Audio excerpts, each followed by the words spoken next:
দেখো, অসম্ভব বলে কিছুই হয় না। সম্ভব সমস্ত কিছু কাজই এই পৃথিবীতে, যত কিছু অসম্ভব কাজ সম্ভব করছে মানুষ, মানে মানব সমাজ, ঠিক আছে।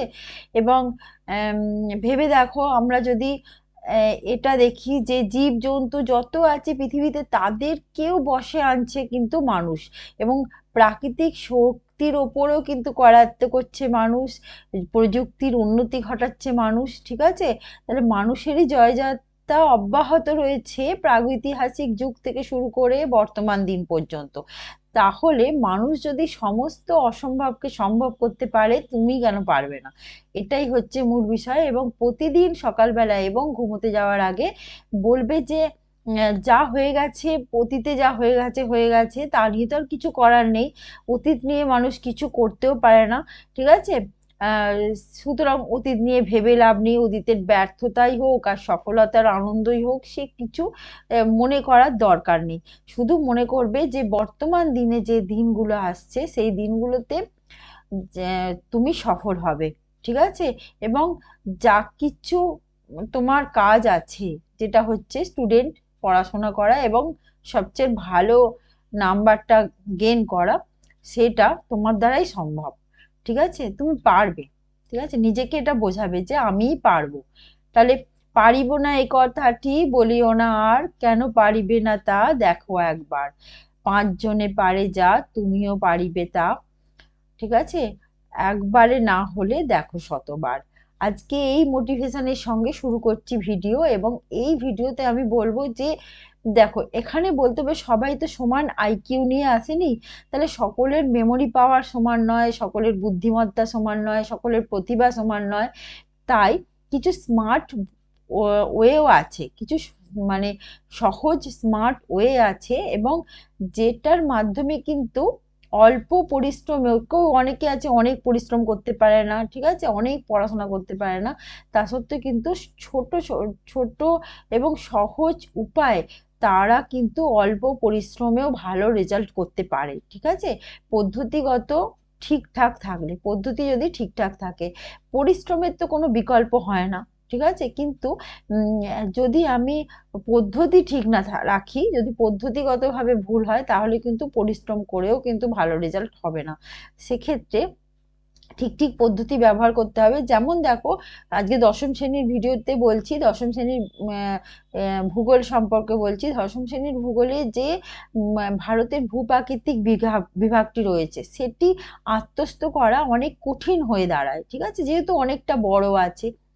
সেক্ষেত্রে আমরা যদি প্রথমে লোকেশনটা আইডেন্টিফাই করে ফেলি, ঠিক আছে, যে ভাগগুলো আমরা প্রথমে আমরা জানবো ভাগগুলো, তারপরে আমরা লোকেশনগুলো, এবং লোকেশনগুলো জেনে নিয়ে প্রত্যেকটা ভাগের যেগুলো আছে সেগুলোর ভাগগুলো বলছি আমি। ভাগগুলো হচ্ছে উত্তরের পার্বত্য অঞ্চল, ঠিক আছে, আহ, উত্তরে পার্বত্য অঞ্চল, উত্তরে সমভূমি অঞ্চল, উপকূলীয় সমভূমি অঞ্চল, দাক্ষিণাত্যের মালভূমি অঞ্চল, মানে ভারতের মালভূমি অঞ্চল, ভারতের মালভূমি অঞ্চল, আম, আর মরুভূমি অঞ্চল, দ্বীপ অঞ্চল, ঠিক আছে। তাহলে কি কি ভাগ রইলো? উত্তরে পার্বত্য অঞ্চল, ঠিক আছে। আচ্ছা, উত্তরে সমভূমি অঞ্চল, উপকূলীয় সমভূমি অঞ্চল, ভারতের মালভূমি, দ্বীপ অঞ্চল এবং আম, মরুভূমি অঞ্চল। তাহলে এই প্রত্যেকটি ভাগ প্রথমে আইডেন্টিফাই করতে হবে যে কোন কোন লোকেশনে এগুলো অবস্থান করছে। তারপর এগুলোর মধ্যে কি কি ভাগ আছে সেগুলো দেখতে হবে, ঠিক আছে। তারপর প্রত্যেকটি ভাগের উপবিভাগ যেগুলো আছে সেগুলোর মধ্যে কি কি লিখবে? পর্বতশৃঙ্গ, গিরিপথ, হ্রদ, ঠিক আছে। আচ্ছা, তারপর লিখবে হিমবাহ, ঠিক আছে, নদী। এই পাঁচটা টপিক ওটার মধ্যে লিখবে। এবং তার মানে কি কি কোনগুলো আছে সেগুলো লিখবে, ঠিক আছে। লিখে যদি একটা আমরা টেবিল তৈরি করতে পারি, তাহলে কিন্তু খুব সহজেই মনে থাকবে। যেমন উত্তরে পার্বত্য অঞ্চল, উত্তরে পার্বত্য অঞ্চল হচ্ছে তোমার কারাকোরাম পর্বত এবং হিমালয় পর্বত নিয়ে তৈরি হয়েছে উত্তরে পার্বত্য অঞ্চল। কারাকোরাম পর্বত ভারতের উত্তর পশ্চিম অংশে অবস্থিত, ঠিক আছে। এবং যার মধ্যে রয়েছে যার মধ্যে রয়েছে কারাকোরাম পর্বতের সর্বোচ্চ শৃঙ্গ গডউইন অস্টিন বা K2, ভারতের সর্ববৃহৎ হিমবাহ যেটা সিয়াচেন, ঠিক আছে, এবং পর্বত বেষ্টিত মালভূমি ভারতের উচ্চভূমি, সেটা হচ্ছে লে লাদাখ এবং প্যাংগং হ্রদ রয়েছে, লবণাক্ত জলের হ্রদ। এইগুলো জানতে হবে। এবং ভারতের যে হিমালয় অংশটা রয়েছে, হিমালয়ের পার্বত্য মানে উত্তরের সমগ্র অংশটাই প্রায় বিস্তার করে আছে, এবং সেই হিমালয়কে আমরা দৈর্ঘ্য অনুযায়ী শ্রেণীবিভাগ করব এবং প্রস্থ অনুযায়ী। ঠিক আছে, দৈর্ঘ্য অনুযায়ী যদি শ্রেণীবিভাগ করি তাহলে হবে পশ্চিমে হিমালয়, পশ্চিম হিমালয়, মধ্য হিমালয় এবং পূর্ব হিমালয়। ঠিক আছে, আচ্ছা, মধ্য হিমালয় আমাদের আলোচনার বিষয় নয়, কারণ সেটাই নেপালে পড়ে যাচ্ছে। পশ্চিম হিমালয়ে কি কি গিরিপথ আছে, পর্বতশৃঙ্গ আছে, ঠিক আছে, তারপরে কি কি হ্রদ রয়েছে, যেমন গঙ্গোত্রী যমুনেত্রী হিমবাহ রয়েছে, ঠিক আছে, নন্দা দেবী, ত্রিশূল, এগুলো পর্বতশৃঙ্গ রয়েছে, কি কি আছে এগুলো বলতে হবে। আচ্ছা, এবার যেটা পূর্ব হিমালয় সেক্ষেত্রেও সেগুলো বলতে হবে। আর হিমালয়ের প্রস্থ অনুযায়ী যদি শ্রেণীবিভাগ করি, তেথিস হিমালয়, ঠিক আছে, হিমাদ্রি হিমালয়, হিমাচল হিমালয় এবং অবহিমালয়, ঠিক আছে, বা শিবালিক হিমালয়। এবং এই যে এইভাবে যদি শ্রেণী বিভাগ করে ফেলি এবং তার ভাগগুলোতে কি কি গুলো রয়েছে এবং 5টা টপিক বলে দিলাম, এগুলো লিখতেই হবে, ঠিক আছে। এবং এগুলো যদি আমরা একটা ছক করে ফেলি তাহলে কিন্তু পুরো ব্যাপারটা আমাদের আত্মস্থ হয়ে যাবে, ঠিক আছে। আবার মালভূমি অংশটা আসি, মালভূমি অংশ হচ্ছে দাক্ষিণাত্যের মালভূমি, ছোটনাগপুর মালভূমি, মেঘালয় মালভূমি, ঠিক আছে। দাক্ষিণাত্যের মালভূমি কর্ণাটক মালভূমি, তেলেঙ্গানা মালভূমি এবং মহারাষ্ট্র মালভূমি, এটা নিয়ে দাক্ষিণাত্য মালভূমি। আর ছোটনাগপুর মালভূমি আর ওখানে মেঘালয় মালভূমি, গারো, খাসি, জয়ন্তিয়া পাহাড়, ঠিক আছে, মেঘালয় মালভূমিতে রয়েছে, এরকম দেখতে হবে। তাই আমি যদি দাক্ষিণাত্যের মালভূমিতেই আসি, দাক্ষিণাত্যের মালভূমিতে কি কি নদী আছে, কি কি পর্বত আছে, কি কি পর্বতশৃঙ্গ আছে, ঠিক আছে, তারপরে কোনো হ্রদ যদি থেকে থাকে সেগুলো বলতে হবে। তারপরে দাক্ষিণাত্যের মালভূমিতেই রয়েছে মালনাদ এবং ময়দান, ঠিক আছে, এগুলো বলতে হবে।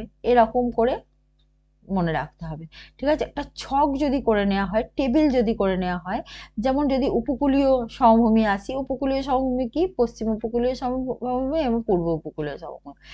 পশ্চিম উপকূলীয় সমভূমিতে অনেকগুলো ভাগ, 7টা ভাগ, ঠিক আছে, যেমন কচ্ছের রণ, কচ্ছ উপদ্বীপ, কাথিয়াবাড় গুজরাট সমভূমি, ঠিক আছে, কোঙ্কণ মহারাষ্ট্রে যেটা কোঙ্কণ উপকূলীয় সমভূমি এবং কর্ণাটক উপকূলীয় সমভূমি আর মালাবার উপকূলীয় সমভূমি।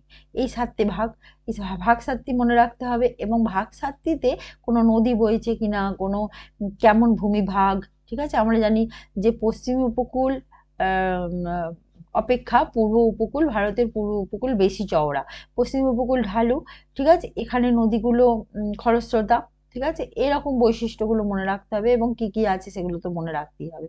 পূর্ব উপকূল সমভূমিকে দুভাগে ভাগ, উত্তর সরকার উপকূল এবং করমণ্ডল উপকূল, ঠিক আছে। ভারতের উত্তরে সমভূমি অঞ্চল আছে, সেটা পাঞ্জাবের সমভূমি এবং গঙ্গা ব্রহ্মপুত্র সমভূমি, ঠিক আছে। এর মধ্যে যেগুলো আছে সেগুলো বলতে হবে, ঠিক আছে। আর মরুভূমি অঞ্চল রয়েছে, মরুভূমিতে কি কি আছে, মরুস্থলী আছে, যে মৃতের দেশ বা রাজস্থানে কি কি আছে, রাজস্থান সমগ্রটাই প্রায় বেশিরভাগটাই মরুভূমি অঞ্চল রয়েছে। এছাড়া দ্বীপ অঞ্চল রয়েছে, সুন্দরবনের বদ্বীপ অঞ্চল, আন্দামান নিকোবর দ্বীপপুঞ্জ, ঠিক আছে।